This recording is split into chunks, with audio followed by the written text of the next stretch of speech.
తాకట్టులో ఉన్న బంగారాన్ని విడిపించి ఆ రోజు ఆన్లైన్ రేటుకే మేము కొంటాం. Sharma gold company. శ్రీమాత్రే నమః. సద్గురు జ్యోతిషాలయం నుంచి ఈ జూన్ నెల ద్వాదశ రాశులకి గోచార రీత్యా రాశి ఫలితాలు ఎలా ఉన్నాయి అనేది మనం తెలుసుకోబోతున్నాం. ప్రతి ఒక్కరికి జాతకం అంటే ఒక క్యూరియాసిటీ. నాకు ఈ నెల ఎలా ఉంటుంది, ఆరోగ్యంగా బాగుంటానా, ఆర్థికంగా బాగుంటానా, నాకు వివాహం అవుతుందా, సంతానం అవుతుందా, ఉద్యోగం ఉంటుందా, ఉద్యోగం పోతుందా, ఈ క్రైసిస్ ఉంది కదా, వ్యాపారం ఎలా ఉంది, రాజకీయంగా నేను బాగుపడనా, ఇలా ఎన్నో ప్రశ్నలతో సతమతమడే ఈ 12 రాశుల వాళ్ళకందరికీ కూడాను ఈ నెల మీ యొక్క రాశి గుణాలు ఎలా ఉన్నాయి, తర్వాత గ్రహాలన్నీ కూడా ఎలా ఉన్నాయి అని కూడా చెప్పబోతున్నాం. జ్యోతిష్ శాస్త్రరీత్యా ద్వాదశ రాశుల్లో ముందుగా మొట్టమొదటి రాశి మేషరాశి. అశ్విని నక్షత్రం 1, 2, 3, 4 పాదములు, భరణి నక్షత్రం 1, 2, 3, 4 పాదములు, కృత్తికా నక్షత్రం మొదటి పాదానికి సంబంధించిన మీరు మేషరాశి వారిగా పరిగణించబడుతున్నారు. ఈ జూన్ నెల మీకు శుభాశుభ ఫలితాలు ఎలా ఉన్నాయి అంటే గ్రహస్థితి ముందు చూద్దాం. రాశిలో బుధుడు, శుక్రుడు, ధనవాకు కుటుంబ స్థానంలో సూర్యుడు, సుఖస్థానంలో చంద్రుడు, రుణరోగ స్థానంలో కేతు ఉన్నాడు, లాభస్థానంలో శని, అయన శయన భోగస్థానంలో కుజుడు, రాహువులు ఉన్నారండి.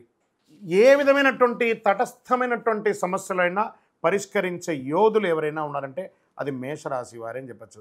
ఈ నెలలో నగదు ప్రవాహం బ్రహ్మాండంగా ఉంటుంది, తృప్తిగా ఉంటుంది. వ్యాపారంలో నిమగ్నమైన వారికి వ్యాపారాల్లో ఊహించని లాభాలని పొందుతారు. ఆలస్యమైన ధనం అందుతుంది. అనవసరమైనటువంటి ఖర్చులు కూడా అదే విధంగా పెరుగుతుంది. ఉద్యోగం చేసే ముందు ఏదైనా కొత్త ఉద్యోగాలకు చేరాలనుకున్నప్పుడు దాని సాధక బాధకాలన్నీ అన్వేషించండి. దాని యొక్క లాంగ్ టర్మ్ ఎలా అంటే ఎంట్రీ పాలసీ ఎలా ఉంటుందో ఎగ్జిట్ పాలసీ కూడా అలా చూసుకొని ప్రైవేట్ రంగంలో ఉద్యోగం చేసుకోవడం శ్రేయస్కరం. దూకుడు స్వభావాన్ని కాస్త తగ్గించండి. ప్రజాక్షేత్రంలో పదవి కోసం ఆశించే రాజకీయ నాయకులారా అద్భుతమైనటువంటి పదవి రాబోతుంది. మీ యొక్క నోరు కాస్త అదుపులో ఉంచుకోవాలి. ప్రజాక్షేత్రంలో ఉన్నవాళ్ళు మనకు పదవి వచ్చేసింది కదా అని చెప్పి ఈగో రాకూడదు. ఆ గోలో తీసేసేయండి. అద్భుతమైనటువంటి ఫలితాలను పొందండి. కుటుంబ సభ్యులు భార్యాభర్తల మధ్య మనస్ఫూర్తిగా మాట్లాడి నిర్ణయాలు తీసుకోండి. కూర్చోండి, ఒక చక్కగా భోజనం చేసేటప్పుడు కూర్చొని నా వల్ల నీకు, నీ వల్ల నాకేమైనా ప్రాబ్లం ఉందా, కూర్చొని మాట్లాడతామని చెప్పేసి ఎండ్ ఆఫ్ ద డే అందరూ సామరస్యంతో ఉండాలి. పిల్లలు లేని వారికి చక్కటి సంతానం అయ్యే ఒక సమయం. వివాహం కాని వారికి మంచి సంబంధాలు రాబోతున్నాయి. బంధుమిత్రులతో ఏదైనా పూర్వీకమైనటువంటి ఆస్తి తగాదాలున్నా అవన్నీ కూడా తొలగిపోయే ఒక అవకాశం. స్త్రీలు ఉద్యోగం చేస్తున్నటువంటి స్త్రీలకి ఇది ఒక మంచి అవకాశం చెప్పచ్చు.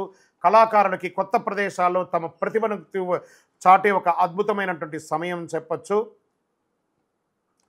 మీ యొక్క ఆలోచనలు ట్యూన్ అవుతుంది. తొందరపాటు నిర్ణయాలకి దూరంగా ఉండండి. ఏదైనా నిర్ణయాత్మకంగా తీసుకునే ఒక నిర్ణయం అది మీకు అద్భుతాన్ని కలిగిస్తుంది. రియల్ ఎస్టేట్ రంగం వారికి చాలా బాగుంటుంది అనొచ్చు. షేర్ మార్కెట్ స్పెక్యులేషన్లో కూడా చాలా కలిసి వస్తుందని చెప్పచ్చు. మీడియా రంగం, ఇంటర్నెట్ వారికి, టీవీ రంగం వారికి, ఐటీ రంగం వారికి ఇది చాలా బాగుంటుంది. ఇవన్నీ బాగుంది కదా. ఓకే, ఈ నెల మేషరాశికి చాలా అద్భుతంగా ఉందంటే ఒక 80% బాగుంది, ఒక 20% మిశ్రమంగా ఉంది అన్నారు. మరి ఆ మధ్యలో కూడా ఒక చిన్న బ్రేక్ వేసేటట్టుగా చంద్రాష్టమం అంటారు. జూన్ 17, 6, 2024 12:35 తెల్లవారుజాము నుండి 19, 6, 2024 11:05 ఉదయం వరకు చంద్రాష్టమం ఉంది. ఈ 2.5 రోజులు ఎవరితోనూ పేచీలు పెట్టుకోకండి, షూరిటీ సంతకాలు పెట్టకండి, వాహనం నడిపేటప్పుడు జాగ్రత్త. ఈ ఒక్క కేర్ తీసుకోండి. ఎరుపు రంగు మీకు చాలా కలిసి వస్తుందని కూడా చెప్పచ్చు. లక్కీ నెంబర్ 4 అని కూడా ఈ నెలంతా కూడా చెప్పుకోవచ్చు. పరిహారం కనకదార స్తోత్రం ఉంటుంది చూసారా, ఆ కనకదార స్తోత్రాన్ని ఎక్కువ వింటూ ఉండండి, పారాయణం చేయండి, పూజించండి. సుబ్రహ్మణ్య స్వామి దేవాలయంలో ఒకసారి పాలాభిషేకం చేయండి. మీ వయస్సు ఎంత ఉందో అన్ని దీపాలను వెలిగించండి. ఇంకను గోచార ప్రకారంగా మీరు తెలుసుకోవాలి. మీ యొక్క సంపూర్ణ జాతకం తెలుసుకోవాలనుకుంటున్నారా, మీ పరిసర ప్రాంతాల్లో ఉన్న సద్గురువులను సంప్రదించండి. లేదా మా ద్వారా తెలుసుకోవాలి అనుకుంటే కింద ఉన్న వాట్సాప్ నెంబర్కి మీ పేరు, date of birth, time of birth, place of birth WhatsApp చేయండి. కాల్ చేయకండి. మేము చూసిన తర్వాత మీకు రిప్లై ఇచ్చినాక మీరు కాల్ చేయండి. మళ్ళీ చెప్తున్నాను, అనవసరపు ప్రశ్నలతో విసిగించకండి. విజయోస్తు. ఈ 12 జ్యోతిష శాస్త్రం ద్వారా 12 రాసుల వారికి మనం గోచార ప్రకారంగా చెప్పుకున్నాం కదా.